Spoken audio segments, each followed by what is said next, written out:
Okay, we are back, and today we are presenting a video on the knowledge and conversation of the Holy Guardian Angel.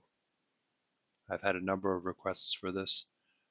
So let me go through this spiel relatively quickly. I want to demonstrate a way of looking at the Holy Guardian Angel so that anyone can quickly recognize it. Okay, I'm not saying it's going to be easy, but I'm going to simplify it so that you can understand what it means to have the knowledge and conversation of the Holy Guardian Angel. All right. Um, so let's proceed. Okay. First of all, I'd like to point out that a lot of the literature that you get in magic that proliferated throughout Europe uh, consists of debasement of a what seems to be a much older tradition that was legitimate, that it actually was a set of enlightenment practices that probably precipitated out of, I don't know, Egypt or India. Who knows where they started? Okay. They might have started in multiple places. And uh, there's a tendency throughout history for any kind of enlightenment practices to be debased and turned into um, systems of magic so that you can win your lucky lottery numbers or something like that, right? Um, it's inevitable that what happens with secret enlightenment practices is that they get leaked out into the general public. The general public doesn't understand them because they don't have the initiation, and then they see all kinds of fantastic things, and they doctor it up and they present it out there in some kind of published form that they know will sell. Uh, Whereas if you really were to present a discipline of enlightenment practices to most people, they would not be interested because just simply the things that it's promising um, are not interesting to the ego. Okay, so debasement is something that we're up against when we come up with any kind of mentions of magic. And this is particularly in regard to phenomena like angels and deities and demons. Okay, like what these things actually are in practice, as you can probably tell from this channel so far, is somewhat different from the way they are portrayed by Hollywood or uh, by children's fairy tales, things like that. Okay, this doesn't invalidate the way Hollywood or children's fairy tales presents these things, but we have to remember that the original Enlightenment practices, uh, when they are leaked to the general public who don't understand them, get reinterpreted, retranslated into something that doesn't represent anymore what they originally were designed to do. Okay. I know this because we still have access to some authentic traditions like Kashmir Shaivism and Tibetan Tantric Buddhism that seem to have maintained their legitimacy. Those systems also have been debased and corrupted over time by, lots of people, mainly due to salesmanship. You want to put it in a book and make it pretty and make it usable. Uh, but as you do that, your own misunderstanding of it can kind of ruin it, unfortunately. And that especially happened in medieval Europe and Renaissance Europe with all of the grimoires, with all of the magical books that were, but not all of them, many of them that were circulating throughout Europe. And so the interesting thing, though, is if you are aware of the Enlightenment practices of Tantric Buddhism or Kashmir Shaivism, you can then recognize them echoed in the traditions of Europe that had become debased. Okay. And the nice thing for people like you and me is that we have the adepts of the Golden Dawn who basically rescued this European or Western tradition of Enlightenment practices and restored it back to some kind of workable system. Not everybody in the Golden Dawn understood it, and there was still some debasement going on when it came to them practicing the system that they had in front of them. They really didn't know what they had. Only a few of them did. Maybe Westcott knew. Uh, Israel Regardie seems to have an understanding of what the Golden Dawn was doing. Dion Fortune had some kind of understanding of it. Okay. Many people nowadays do not, hence this channel.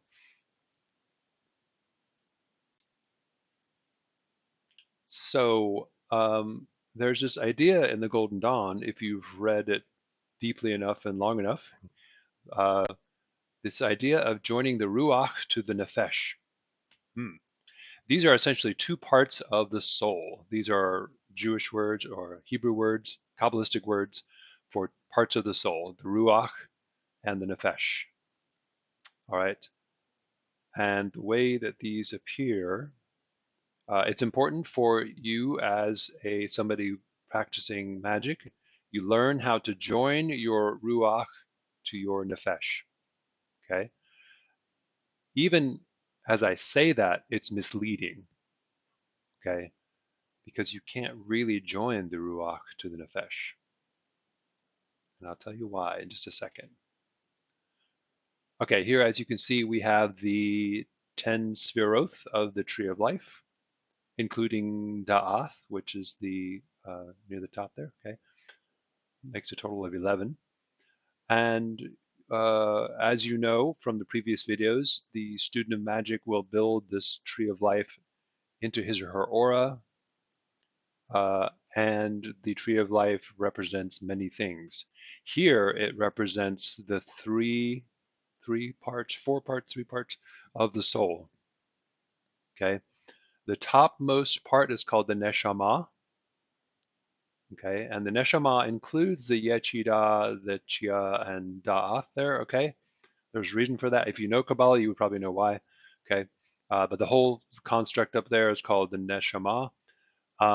And the second level of the soul below that is then the ruach, which is which is translated as spirit or breath or intellect or persona. Okay, and then we have the nefesh, which is the animal soul. Okay, and the nefesh as the animal soul is very important to this video. Okay. And the guf down below that, which is in Malkuth, that's the physical body, the physical shell. Okay, which means that the animal soul is somewhat more than just the physical body. It's the energetic body of your animal body. Okay, now supposedly humans have a level of soul above that called the ruach. One of the secrets of this is that it doesn't necessarily proceed straight down. Okay, one way of looking at this is that the neshama up above rains down its blessings upon the nefesh, and the nefesh then grows a ruach upward. Okay, so it's not that the neshama creates the ruach and the ruach creates the nefesh. Not necessarily what's happening. Okay, it's more like the neshama creates the nefesh, and then the nefesh grows a ruach. Okay, now yes, behind the scenes, there may be a level of the Ruach that is potential. So, in other words, the Neshama creates the Ruach, which creates the Nefesh. But then the Nefesh creates a version of the Ruach that's sort of a copycat, which exists in your day to day consciousness. Okay? Well, I know this is, we don't need to go in depth of that. That can get quite confusing. But the important thing here is to note that the Ruach can be perceived as growing upward from the Nefesh. So your persona as a civilized human beings evolves out of your animal nature, out of your animal soul. And this we can understand according to the theory of evolution. Okay, so so the human persona has evolved out of the animal persona. Now, interesting thing is that uh, what we learn to do in magic is to join the ruach to the nefesh. Okay, Very strange, since they are already connected. Why would I need to connect them if they're already connected? Right. The problem is we don't see the connection. We have become divided against ourselves. We have a sense of ourselves living up in our head, separate from the body somehow, which is kind of silly, really, because that's impossible. Uh, to so the ability to see through or past that duality is the same thing as joining the ruach to the nefesh. This is very important too, because um, to join the ruach to the nefesh opens up a new kind of appreciation for what you see within the animal soul and within the soul of the world and within nature all around you. Okay, I think we can, I'll clarify this some more. Okay, here we see the magician who's probably done some conjuration work, and he's sat down. He has now sat down to meditate and to maybe have a conversation with something that he has conjured up. Okay, and the way we can see this is like, well, he has to join his ruach to his nefesh. Well, this is a way of doing it. He basically is using his intellect to reach deep down inside himself and call forth something from the animal soul, something that's been bothering him. Okay. This is essentially you calling forth some kind of troublesome image out of cell memory. Okay. Something that troubles you, gives you, makes you afraid of heights or something like that. Who knows? It might be a phobia, an anxiety, an irrational impulse that you have that you want to work with. There are ways of doing that. Okay. And so that in order to do that, you would reach down into your nefesh and call forth some kind of manifestation of this thing, okay, so that it can speak to you and you can speak to it. That what that means is that both the demon here that's being summoned and the magician are outgrowths of the nefesh, and the nefesh is down below. Okay, so the ultimate ground of being beneath these two creatures here is the nefesh, the animal soul. And so the magician is then calling something forth so that he can make meaning out of it, make peace with it, make friends with it, or possibly dissolve it. The ability to work with the higher self um, depends upon a very basic fundamental principle of philosophy. And that is the idea that specific ideas are suspended from general ideas, okay, or that specific ideas are bodied forth by general ideas. Okay, so general ideas give birth to specific ideas, and specific ideas can be absorbed back into general ideas. Okay, I'm hoping that makes sense because it's extremely important for your ability to apprehend your higher self. In this diagram, you have something very general at the top, which would be like your main idea. We'll say that you're writing a paragraph, okay? So the main idea is the more general idea, which governs all the others. It overshadows them all, let's say, sort of like your higher self overshadows you. And then there are three major details supporting the main idea, okay? And of course, the main idea could be seen as bodying forth these um, supporting details. You could see it that way, okay? And then the major details uh, then body forth some minor details. Okay, so we have this specific to the general down to the specific. Okay, what we can do is we can reverse this. Uh-oh, now the subordinates are in charge and the boss is on the bottom. This is evil, right? Well, so another way of looking at reality is that, well, all we can really see what's on the is what's on the surface, the particulars. We can see the specific stuff happening on the surface, but we really can't see the general stuff that's bodying all of them forth. Okay, so you might want to liken this to looking down into a spring.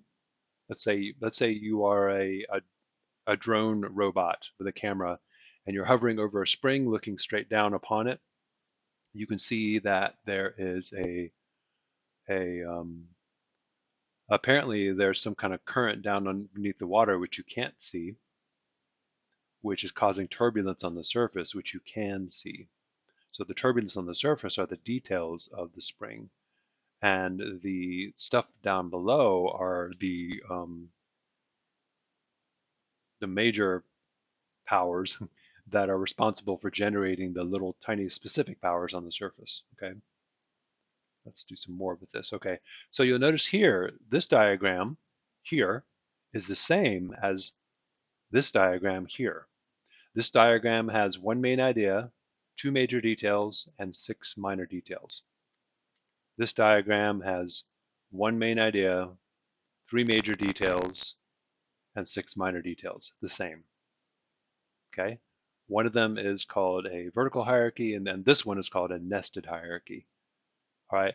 So if you are looking down straight from above at a spring boil, okay, so you know there was water coming up from the ground, you're going to see mounds of turbulence on the water. We're going to pretend that this is a magnitude 1 spring. It's gushing, right? And so you can see this water coming up, and there are mounds of turbulence being generated as the water comes up. Okay, the overall mound of water that's erupting from the earth seems to be permanent. It just won't go away. It just keeps gushing and gushing. All right. So this could be regarded as the higher self. Okay. But upon that mound, there are sub mounds, little tiny mounds of turbulence that are also erupting. Okay. And they sort of come and go. They appear and disappear. They appear and they disappear. Okay. So you notice the overall mound that's gushing water seems to be going on and on. It seems to maintain its shape forever. Okay. And then, of course, every little submounds are just kind of coming and going. Naturally, you and I are submounds. Okay, we are mounds of turbulence that are momentarily interrupting, and we're only here for a short time. We play out our little drama of appearances, and then we dissolve back into the larger mound of turbulence, which is the higher self. Okay, you could say that the divine is the water itself.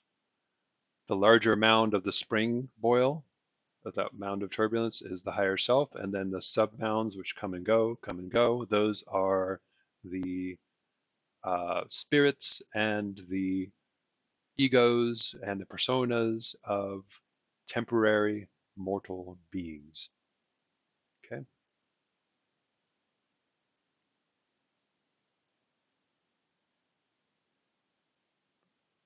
and as you look down upon the spring boil, you could see the water itself could be regarded as divinity itself, God himself, let's say.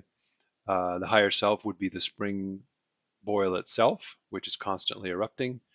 And of course, the many little sub bumps, the sub mounds of turbulence that come and go within the spring boil. Those are temporary manifestations of mortal beings like you and me.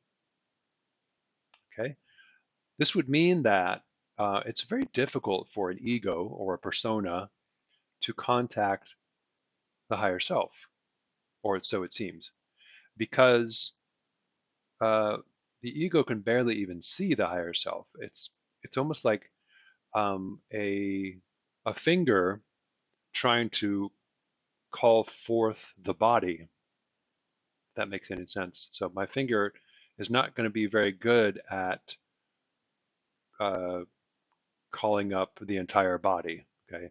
However, my body can easily present a finger. If that makes any sense. Okay. So you are just a finger of a much larger organism, okay, which is the higher self.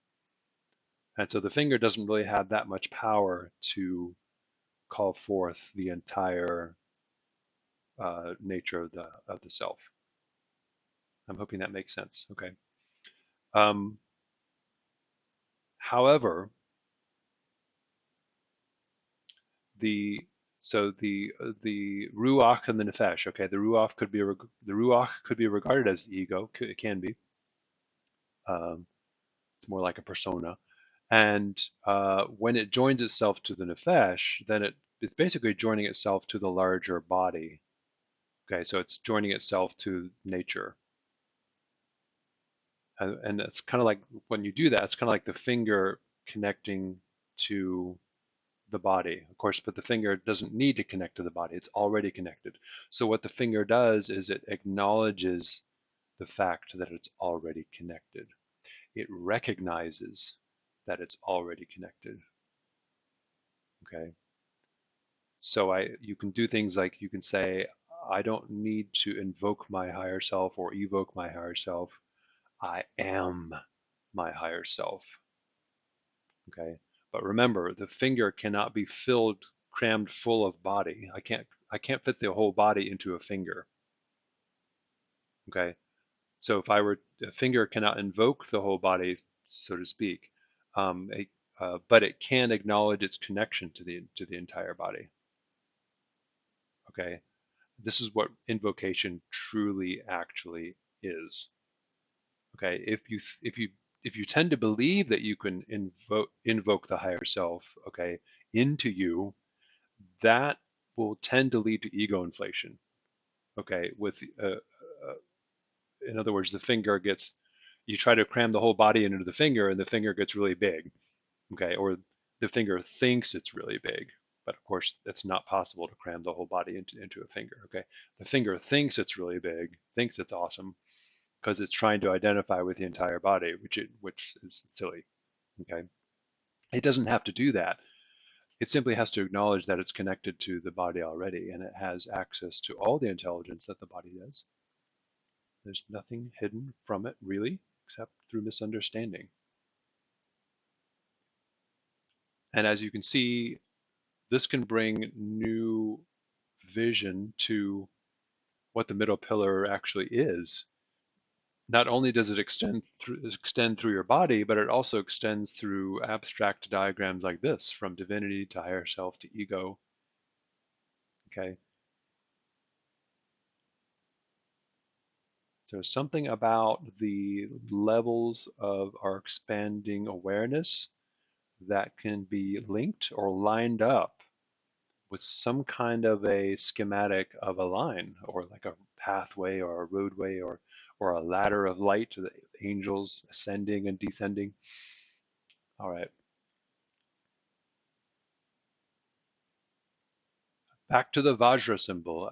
I bring this here because we do have some uh, enlightenment practices in systems of practice that have not been debased over time. Most of them have been debased here and there, but we are fortunate to have some enlightenment practices that have been maintained throughout the ages in a pristine form, and that is Kashmir Shaivism, one that I know of, and Tibetan Tantra. Okay, and even so, these systems of practice have become so ingrained in the cultures that they were sustained in that it makes it difficult for Westerners to work with. Um, Not impossible, but difficult. But if you have somebody who has the insight to work with Western symbolism, the Western systems of enlightenment can be restored.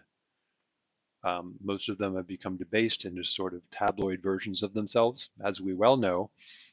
If you just look at the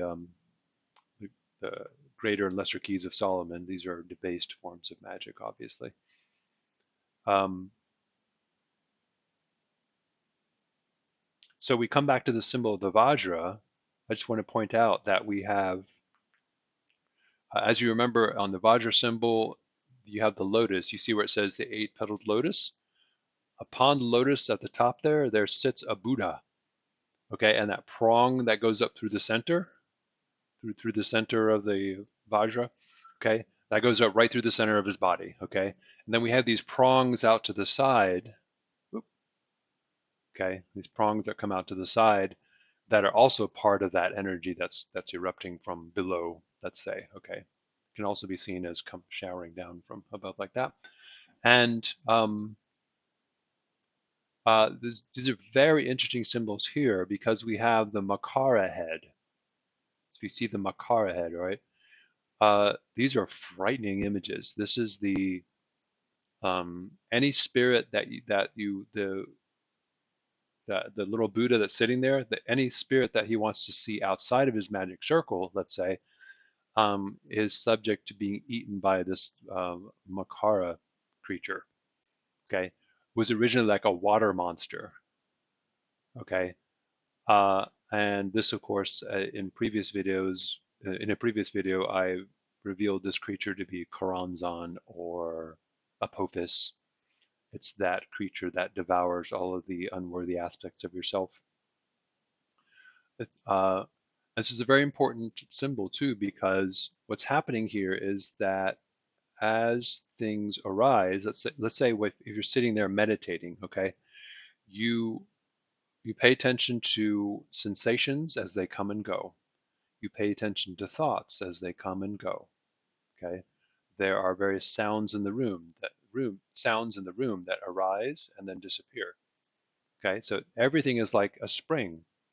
Okay, there's water gushing up, and there's a momentary just pattern on the surface that appears a certain way, and then it dissolves and disappears. Then there's another mound of turbulence that erupts, and you can see it, and then it plays itself out and disappears. Okay, so this is the way that our awareness is, phenomenologically speaking. And so, um, if you're sitting on your lotus flower or standing in your magic circle, looking at the world out there, you're watching as all of these forms arise, play themselves out, and then dissipate, die. Okay. And the traumatic aspects are represented by the Makara head, which is the water beast that's eating things. Scary aspects of that. Okay. Um, and naturally, the scary aspects of all these manifestations are what you're making peace with when you're doing enlightenment practices. Okay. There's also a Makara beast, which is not shown here. There's also a Makara beast down underneath that center prong. Okay, and then in the Neophyte temple, he's represented by Apophis, which is basically down in the center of the temple underneath the floor, waiting to devour the unworthy aspects of yourself. Okay. What this means now is that things are arising, playing themselves out, and dying. They arise, they play themselves out, and they die. They arise, they play themselves out, and they disappear. Okay. That's the nature of our existence in this surface world of reality. Okay. Um, as we observe that happening, that in itself is the knowledge and conversation of the Holy Guardian Angel. Those phenomena are arising from the angel, okay? From the divine transmitted through the angel and now manifesting in the material world. And the scary thing is that they arise and then they die, okay, which shouldn't be scary, but of course but naturally we have evolved to become afraid of disappearing and dying like that way, okay. Uh, what that means is that this is the karmic processes that we are going through as we observe the world. These karmic processes are the knowledge and conversation of the Holy Guardian Angel. They are that conversation. The problem really is not a matter of obtaining the knowledge and conversation. The main challenge before us is to recognize it as such. Okay, and that involves a lot of discrimination. You have to discriminate between what is sort of a holistic eruption from the psyche or a partial eruption from the psyche. Okay, so A lot of times we have the turbulence is just working itself out, okay? But we can also have the level of the, let's say you're looking at the spring, okay? The spring itself is an intelligent entity and it can actually communicate with you. And some of the images that appear during meditation are actually communications from that deeper level. It's like basically like you are the finger and you're waiting for a communication from the body. Kind of silly, really, because everything you're getting is coming from the body pretty much, right? So all of your sustenance is pretty much already coming from the body. But of course, there are many little itchy sensations you could get in the finger that aren't necessarily representations of the deeper self, which is the body, okay? But there are many subtle sensations that are communication from the deeper body. Hmm. Okay, so that kind of discrimination, you have to develop that kind of discrimination. I know that's an analogy. I know it's difficult, but I hope that you can at least start to glimpse what I'm talking about here. So if we still keep the Vajra symbol in mind, we have that center prong going right up through the magician here, through his middle pillar. Okay, and then one of the side prongs is manifesting as one of those spirits. And both of those are, the funny thing is, the spirit might look at the magician and the spirit might think, oh, I conjured you, and now you are going to, I'm going to make peace with you, right? Uh, and or it could be the other way around, because the ego and any spirit you conjure are pretty much the same. Many people would say that any spirit that you conjure is a psychological complex. Fine, we can say that. It's much deeper than that, but we can say, okay, it becomes a complex. And so what I'm really doing is summoning up a psychological complex. But we have to remember that according to Jung, Carl Jung, the ego itself is a complex. Okay, so both of these entities here are simply being generated from the deeper level of the nefesh. Okay. And as they play themselves out, they are communicating. So even as you watch a person that you live with mature, get older, start to wither and die, that whole process is a communication from the divine itself. That whole unfolding process has a lot of messages embedded within it. Okay. And so the real discipline is not necessarily a matter of obtaining the knowledge and conversation, but of recognizing it and interpreting it. Uh, it can take a lifetime to develop the skill, but it's not as hard as it seems. It's basically literary skills that you learned in high school from literature class, learning how to read foreshadowing, learning how to read personification, learning how to understand symbolism, imagery. Okay. These kinds of things that we thought were only for literature, they actually represent how the psyche works. And as the universe unfolds and it presents its imagery and symbols to you, it's communicating with you. It really is. Okay. There is a modern uh, modernity would try to tell you otherwise, that there's no meaning there, but there is. Okay. So the magical world has always been there. It's never gone away. Modernity did not chase it away. All right.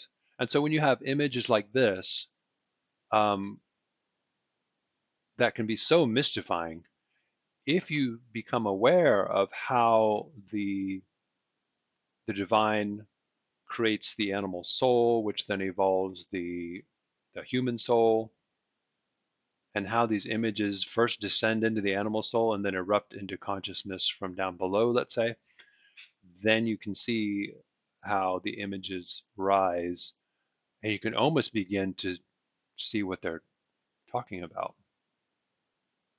Okay, so I'm hoping that possibly just this image alone suddenly becomes much more meaningful because of the schematic that I just presented to you. All right. So the knowledge of conversation is not something that needs to be obtained. It's something that needs to be recognized. Okay. The ruach does not need to be joined to the nefesh.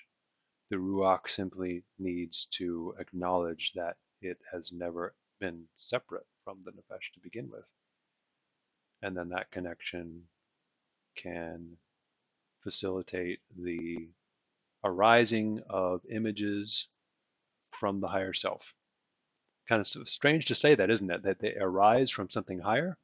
But now that I've given you this schematic, you can see how that might work. All right.